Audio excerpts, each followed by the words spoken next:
আসসালামু আলাইকুম। আমি আতিকুল্লাহ, ফ্রি বাংলা টিউটোরিয়ালের পক্ষ থেকে আপনাদেরকে স্বাগতম। গত পর্বে আমরা জুম টুলস নিয়ে কিছু কাজ করেছিলাম এবং আমি একটা জিনিস আপনাদেরকে দেখাতে ভুলে গিয়েছিলাম। সেটি হচ্ছে জুম টুলসে আমরা যদি জুম টুলসটি এখান থেকে নিলাম এবং এটি জাস্ট ক্লিক করে আমি যদি রাইট সাইডে ড্র্যাগ করি, মানে বাম পাশে, তাহলে এখানে দেখুন যে আমার এটি জুম হচ্ছে। আবার ক্লিক করে আমি যদি লেফট সাইডে ড্র্যাগ করি, তাহলে এটি জুম আউট হচ্ছে। এর ফলে মানে আমার অ্যাজ ইউজুয়াল ওই এই অল্টার প্রেস করে আমি জুম করতে পারি, আবার অল্টার ছাড়া এমনি প্রেস করে ক্লিক করতে পারি। তো ওই জিনিসটি বা ওই কাজটি আমরা ওইভাবে না করে, যে এখানে জাস্ট ড্র্যাগ করে রাইট সাইডে ড্র্যাগ করে আমরা এটিকে জুম করতে পারি, লেফট সাইডে ড্র্যাগ করে সেটিকে জুম আউট করতে পারি। এভাবে আমরা জুম ইন এবং জুম আউটের কাজগুলো করতে পারি। তো আজকে আমি কিছু থিওরিক্যাল কথাবার্তা বলতে চাচ্ছি। থিওরিক্যাল কথাবার্তা বলতে আমি বোঝাচ্ছি যে আমরা বিভিন্ন ফরম্যাটে আমরা আমাদের ফটোশপ ফাইলগুলোকে সেভ করতে পারি। তো সেই ফরম্যাটগুলোর কিছু, যেমন একটি ফরম্যাট হচ্ছে পিএসডি ফরম্যাট, এবং এই পিএসডি ফরম্যাটগুলোর মধ্যে যদি আমরা ফাইলটি সেভ করি, তাহলে আমরা লেয়ার থেকে লেয়ার এবং আমাদের ক্লিপিং পাথ এবং শেপ, আমাদের মাস্ক, লেয়ার স্টাইল এবং ব্লেন্ডিং মোড, এই সব কিছু সেটির মধ্যে সেভ হয়ে থাকবে। এবং আমরা যদি কাউকে পিএইচডি আকারে ফাইলটি দিয়ে থাকি, তখন সেও এই সবগুলো জিনিস সে পাবে। তারপর হচ্ছে এটিতে আমাদের ট্রান্সপারেন্সি থাকবে, মানে ট্রান্সপারেন্সি যদি আমরা ইউজ করে থাকি, সেই ট্রান্সপারেন্সিটি এটি কন্টিনিউ করবে, কন্টেন্ট করবে।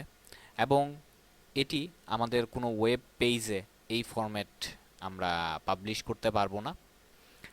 এবং আরেকটি হচ্ছে টিআইএফএফ ফরম্যাট। টিফ ফরম্যাটে আমরা হাই কোয়ালিটি ফরম্যাটে এবং এক্সেলেন্ট ফর প্রিন্টিং, প্রিন্ট করার জন্য এই ফরম্যাটটি ইউজ করতে পারি এবং এতে কোনো কোয়ালিটি লস হবে না। তারপর এটির মধ্যেও আমার লেয়ার যেভাবে আমি সেভ করেছি সেইভাবে লেয়ার অনুযায়ী থাকবে, এবং আমরা সেটিকে ওপেন করতে পারি এবং আবার নতুন করে সেভ করতে পারি। জেপিজির ক্ষেত্রে যেটি হচ্ছে যে আমরা জেপিজি ফরম্যাটে যদি এটিকে সেভ করি, স্বভাবতই সে কোয়ালিটি লেস হবে, তারপর আপনার ফাইলের কম্প্রেশন করবে এবং সেটির মধ্যে কোনো লেয়ার বা কোনো কিছু থাকবে না। এবং আরেকটি হচ্ছে যে এটির মধ্যে কোনো রকমের কোনো কি বলে ট্রান্সপারেন্সি থাকবে না। এরপর হচ্ছে পিএনজি। পিএনজি ফরম্যাটটি আমার ওয়েবসাইটের জন্য ভালো, এবং এটি কোয়ালিটি লস অফ জিফ, যে আমার কোয়ালিটি লস হবে না, এবং ট্রান্সপারেন্সি সে কন্টিনিউ করবে। এবং এটিকে আমরা ইমেজটিকে ওপেন করতে পারি এবং সেভ করতে পারি, এবং আমাদের ওয়েবসাইটের জন্য এটি ব্যবহার করতে পারি। জেপিজিও আমার ওয়েবসাইটের জন্য ব্যবহার করতে পারি। এবং জিআইএফ এই ফরম্যাটটি যেটি, এই ফরম্যাটটি আমার যে কোনো ধরনের অ্যানিমেশন সে কন্টেন্ট করতে পারে, ধারণ করতে পারে। এবং ফাইল সাইজ খুবই ছোট, এবং যেটা আমার ওয়েবসাইটে খুব দ্রুত লোড হতে পারে। এবং আমার ডিজাইনার আর limited colour does not handle photographs well, যে আমার এখানে কয়েকটি কালার নিয়ে সে কাজ করছে, এবং সেই হিসেবে আমার ফটোগ্রাফির জন্য, ছবির জন্য সেটি খুব ভালো নয়। এবং লসিলেস ফরম্যাট, সো আপনারা বুঝতেই পাচ্ছেন যে ইনফরমেশনগুলো আমাদের খুব বেশি একটি লস হবে না, আমার কালারটিও ততটা নষ্ট হবে না। এছাড়া আরেকটি ফরম্যাট রয়েছে পিডিএফ ফরম্যাট। পিডিএফ ফরম্যাটের মাধ্যমে আমরা ফাইলটিকে তৈরি করতে পারি, এবং সেই পিডিএফ ফরম্যাটের যার ফলে আমাদের ফাইলটি ওপেন এবং প্রিন্ট করার জন্য আমরা পাসওয়ার্ড প্রোটেক্টেড করে দিতে পারি, যার ফলে সেটির মধ্যে একটি সিকিউরিটি থাকছে। এছাড়া এবার আমরা আরেকটি যেটি ব্যাপার, সেটি হচ্ছে রেজুলেশনের ব্যাপার। আমরা যদি ধরুন এই ইমেজটি এখানে ওপেন করা, তো এই ইমেজটির ক্ষেত্রে আমরা যদি ইমেজ এবং ইমেজ সাইজের মধ্যে যাই, তাহলে এখানে দেখুন আমার এই ইমেজটির সাইজ হচ্ছে 729 কিলোবাইট, এবং এখানে আমার রেজুলেশন হয়েছে 72, এবং উইডথ হাইট এটি পিক্সেল অনুযায়ী দেখাচ্ছে যে আমার এটি, এবং এটি হচ্ছে ডকুমেন্ট সাইজ। ডকুমেন্টের উইডথ হচ্ছে 8 এবং হাইট হচ্ছে 6, এবং এটি ইঞ্চিতে করা।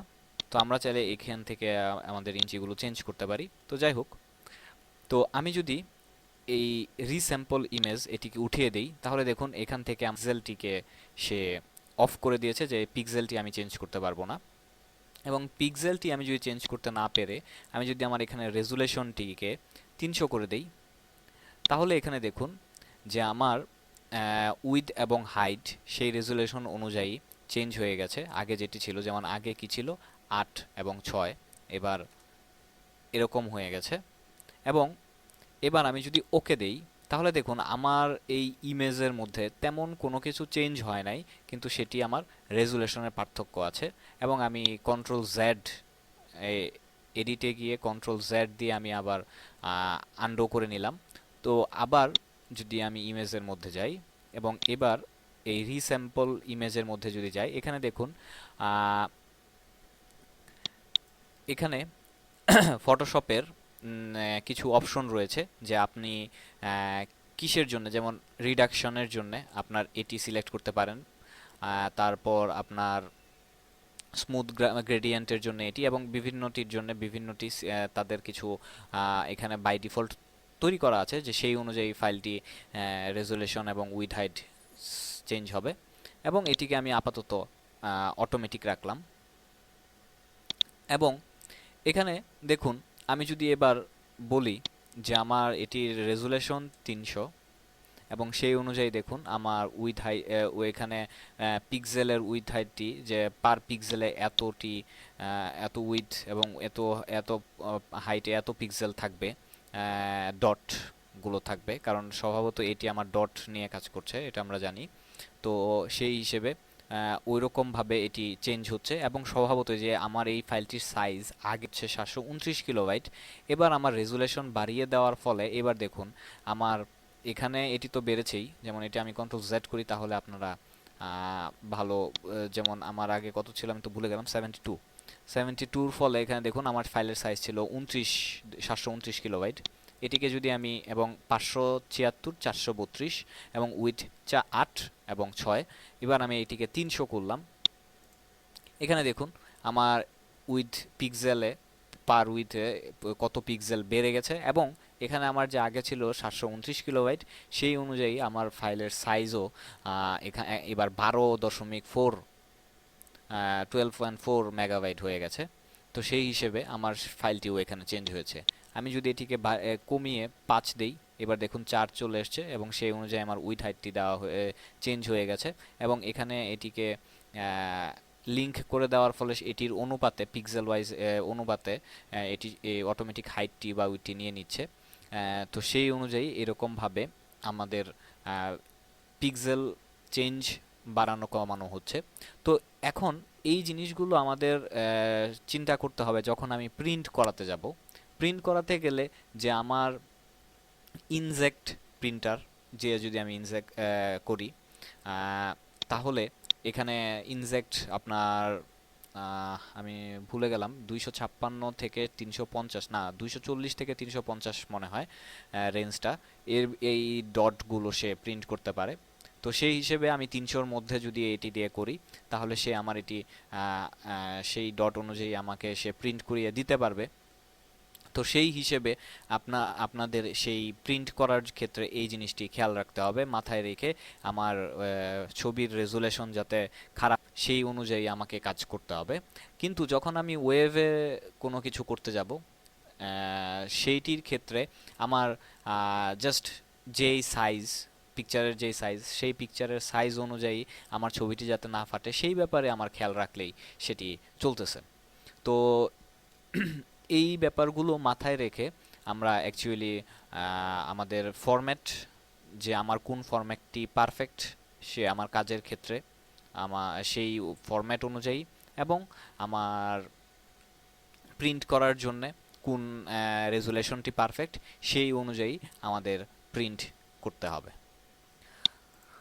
এবং আমি চেষ্টা করব, যদিও এখানে আমি খুব ভালোভাবে বোঝাতে পারি নাই কারণ এটি অনেকটাই থিওরিক্যাল ব্যাপার, তো সেই থিওরিক্যাল ব্যাপারগুলো আমি চেষ্টা করব আমার আর্টিকেলের মধ্যে যতটা সম্ভব গুছিয়ে লিখে আপনাদের সামনে উপস্থাপন করার জন্যে। তো সেই জন্যে আপনার দয়া করে আমার আর্টিকেলগুলো পড়ে নেবেন। আশা করি তাতে আপনাদের এখান থেকে কিছুটা কনফিউশন থাকলেও সেই কনফিউশনটা ওইখান থেকে দূর হয়ে যাবে। তো বন্ধুরা, আজকে এই পর্যন্তই। পরবর্তী টিউটোরিয়াল আবার দেখা হবে। ধন্যবাদ।